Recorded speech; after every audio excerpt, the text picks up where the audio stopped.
Okay, we're at 2K's booth here. I've just had hands-on with Battleborn, and I'm going to quiz this man to death about it. Duke, how is Gamescom finding you? How are you doing?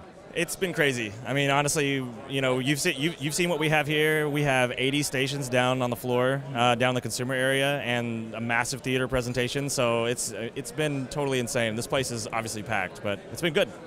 What exactly are you showing? Because Randy was talking in the presentation, 4 new characters. Yep. Is that really the highlight, the headline for your Gamescom presence? Absolutely. We're showing, so obviously it's Battleborn, the next new IP from Gearbox Software. And we're showing, we're debuting 4 of the new characters that we haven't previously talked about. In the past, we've talked about 10. So the new ones, we have Benedict, Reyna, Umbra, and Milka. That's it. Yes, we have 3. So yeah, 3 new female characters, and then this crazy Hawk guy with a giant rocket launcher. Now, one interesting thing that I thought Randy sort of touched upon in the presentation, it was almost, this is an amalgamation of every single sort of like character type that you see in classic iconic series and basically adapted to Battleborn. Would that be a fair play, per se? Yeah, absolutely. I mean, one of the things that Gearbox always says is that every single character in this game could be the main character of another game, and it's totally true. I mean, it doesn't matter whether you like to play fantasy characters or if you like to play steampunk or more realistic characters, there's going to be a character that you'll gravitate to based on something else that you really love. So I think that's a pretty accurate statement, to be honest. The thing is, it's not just the design. I mean, there's a clear overall design for this, but physics as well. The characters will feel different from character to character.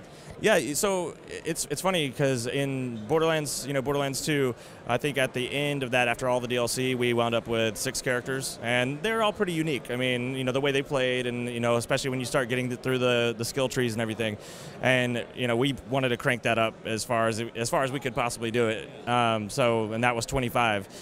So you're going to see just a ton of variety with those characters, and they're very customizable, and like how you play them. So.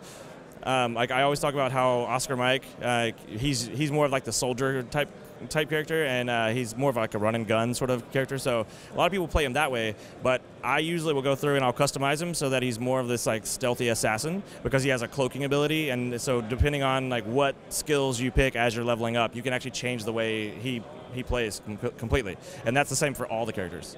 Like I said, sort of talking about the Helix system, yeah. Incorporate it in terms of the balance of that, like you said, because you can alternate what a particular character's play style is like. I mean, how have you guys approached that as it being, it doesn't even mean that character may look like an assassin, it's like just what can he do and what would be cool? Oh, well, I guess you're talking more of like a character design, like how do we come up with the character? Well, that as well as the abilities that you guys have assigned to them. Well, so it's actually kind of pretty cool what Gearbox does. They when they started doing the pitch for this and like trying to actually create these characters, they opened it up wide to their entire company. So it was regardless of if it was a QA guy or an engineer or the president of the company, everybody had a chance to like just draw these like pitches for crazy characters, and they were insane, like totally wild. They even opened it up to 2K, and it was like the cream of the crop of those pitches. Those kind of like floated to the top, and then those are the ones that actually went into real production. So that process was just really cool. And then based on like how those characters evolved, I mean, a lot of things you'll see just naturally, like on how they created the abilities. So, like Benedict, one of our new characters, he's all about rocket. Like he has a massive rocket launcher, so he's all about that old school feel, where you can do like rocket jumps and stuff, and he can fly around. So a lot of his abilities come straight from the idea of like homing missiles and like what could you do if you had wings, like so abilities like let you like move around and be mobile and like glide. So the ability design really came pretty organically through just like, this is a crazy character. Of course he would do that. So yeah, it's pretty cool. Well, how does it work with level environment and I guess mission structure? Because touching upon Borderlands again, you effectively had this huge sandbox and you picked up missions, you went there, and everywhere. With this, is there more of a structure to it because of that MOBA flavor you guys are trying to interject? Well, so it's interesting. So our story mode is actually it's set up different from the way we did Borderlands story mode. We set it in this like there's like 3 acts. There's going to be chapters that you're playing, and you can play it with 1 player or up to 5 on your team. And the way it's structured is it's almost like watching an episode of like Star Trek or something. You're going to get a full like story context within each chapter, but as you play through multiple chapters, you're going to get an overarching narrative told to you. So it's actually really it's cool the way it feels. It definitely feels a lot different from Borderlands. And with 25 characters in Tunga, how about the balancing? I mean, do you guys even need to worry about the balancing because everyone's so different and diverse? It is a massive headache to balance a game like this, but it's fun. I mean, we focus test the game constantly. Gearbox brings in people, I'd say, I don't know, weekly, daily sometimes. And we at 2K, like we're playing all the time. We have like daily sessions where we're playing Gearbox, and we're always giving feedback. So one day, you know, Melka may be just like super overpowered, or we'll realize that, hey, like this is like this character is just destroying everybody else. So we'll go in, or they'll go in there and they'll tweak that, and then we'll play it again the next day. And it's just this constant iterative process. But it's extremely important because for a game that has a competitive side as well, you have to have that sort of balance. Because if you don't, like, I mean, well, the community themselves will let us hear it, and then we'll have to fix it then anyway. So. Let's talk about a little bit about the close range characters. Obviously, you're bringing a sword to a gunfight, which I absolutely love. But I'm curious to know with people with guns, obviously they've got that very far range to it.